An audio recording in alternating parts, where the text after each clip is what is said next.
prendre la parole au nom du peuple de la République démocratique du Congo à l'occasion de cette rencontre historique. Nous sommes réunis ici à Doha pour parler de ce qui, au fond, nous concerne tous sans distinction de continent, de richesse ou de puissance, la dignité humaine.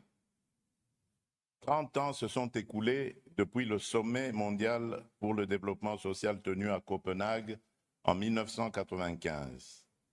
À l'époque, les dirigeants du monde se sont engagés autour de 3 principes qui demeurent aujourd'hui encore indiscutables.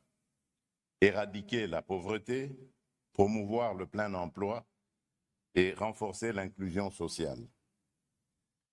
Ils avaient affirmé avec force que le progrès économique et technologique n'a de sens que s'il améliore la vie des gens et élève la condition humaine. 30 ans plus tard, nous avons le devoir moral d'admettre une vérité difficile: le monde n'a pas tenu toutes ses promesses. Car si l'humanité n'a jamais été aussi interconnectée, les fractures qui traversent notre société n'ont jamais été aussi profondes. Nous voyons aujourd'hui coexister, parfois dans le même pays, parfois dans la même ville, une minorité qui a accès à tout et des millions d'êtres humains qui n'ont accès à presque rien, ni à l'éducation, ni aux soins, ni à la protection sociale, ni même à la sécurité la plus élémentaire. Ce paradoxe prive le développement de sa vocation première, être un facteur de cohésion, un vecteur de justice sociale, un instrument de paix sociale. Pour la République démocratique du Congo, cette question n'est pas théorique. Depuis 3 décennies, mon pays fait face à des cycles répétés d'agressions armées, à des déplacements massifs de population, à des millions de morts et à des millions de déplacés internes. Pourtant, malgré la souffrance et malgré les pertes, notre peuple a choisi la résilience. Nous revenons aujourd'hui à la table du dialogue mondial pour contribuer, aux côtés des autres nations, à la réinvention d'une nouvelle alliance internationale fondée sur l'équité, la solidarité et la responsabilité partagée. Mesdames et messieurs, dans ce contexte de tensions géopolitiques, de crise sociale, d'instabilité économique, de bouleversement climatique et de transition technologique rapide, nous n'avons plus le luxe d'un développement abstrait. Le développement social doit redevenir le cœur battant du développement tout court. C'est le choix que la République démocratique du Congo a fait. Dès le début de mon mandat, j'ai engagé le pays dans une transformation profonde de notre modèle de développement, rompre avec une vision purement extractive et centralisée pour bâtir une économie tournée vers l'humain, vers la justice sociale, vers l'égalité des chances entre territoires et vers la paix. Cette orientation repose sur 3 convictions.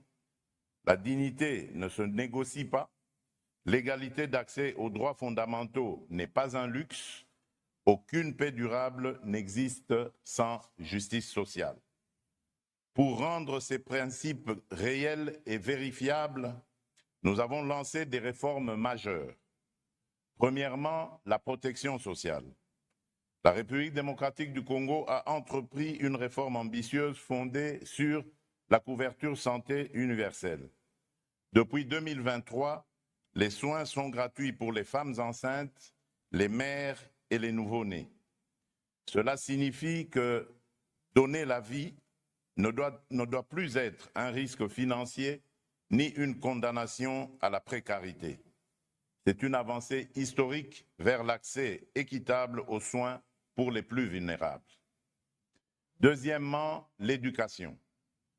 Nous avons rendu l'enseignement primaire gratuit depuis 2020.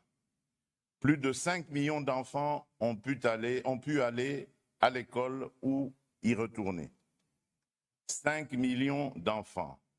Ce sont 5 millions d'histoires individuelles qui ne basculeront pas dans l'analphabétisme et l'exclusion.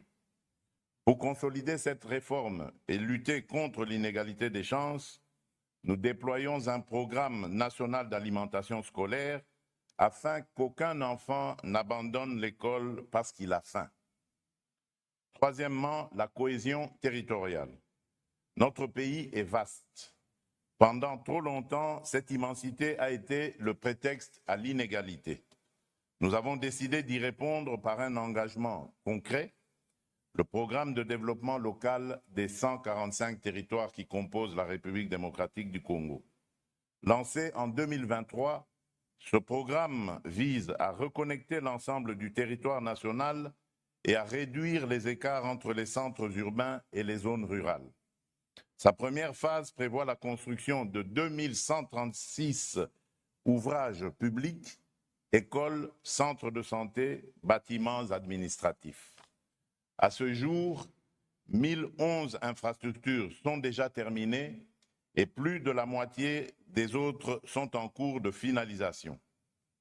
Ce n'est pas un concept, ce sont des salles de classe qui ouvrent, ce sont des maternités qui fonctionnent, ce sont des services publics qui redeviennent accessibles.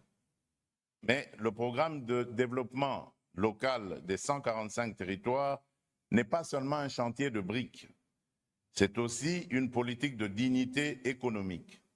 Nous accompagnons les petits producteurs ruraux, nous structurons les filières agricoles locales, nous stimulons les économies de proximité et nous créons des emplois décents. Car une mère qui peut vivre de son travail sans devoir quitter sa terre, c'est déjà une victoire sociale. Mesdames et messieurs, à ces chantiers sociaux s'ajoute aujourd'hui une nouvelle dimension incontournable, la dimension climatique. Le changement climatique n'est pas pour nous un débat académique. Il est une réalité vécue. Inondations meurtrières, érosions qui engloutissent des quartiers entiers, sécheresses qui détruisent les récoltes et plongent des familles entières dans l'insécurité alimentaire. Dans ce contexte, le bassin du Congo est à la fois un rempart écologique pour l'humanité et un levier stratégique de développement pour notre pays.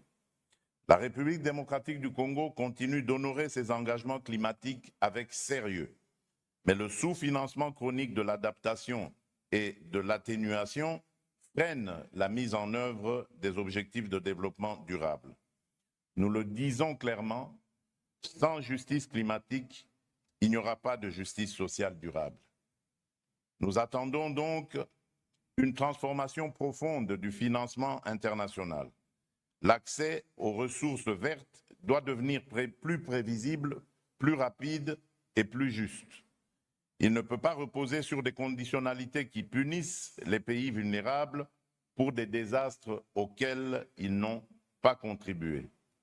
Nous plaidons pour un rééquilibrage réel entre le financement de l'atténuation et celui de l'adaptation, parce que protéger les populations qui subissent déjà les chocs climatiques est aussi urgent que réduire les émissions globales.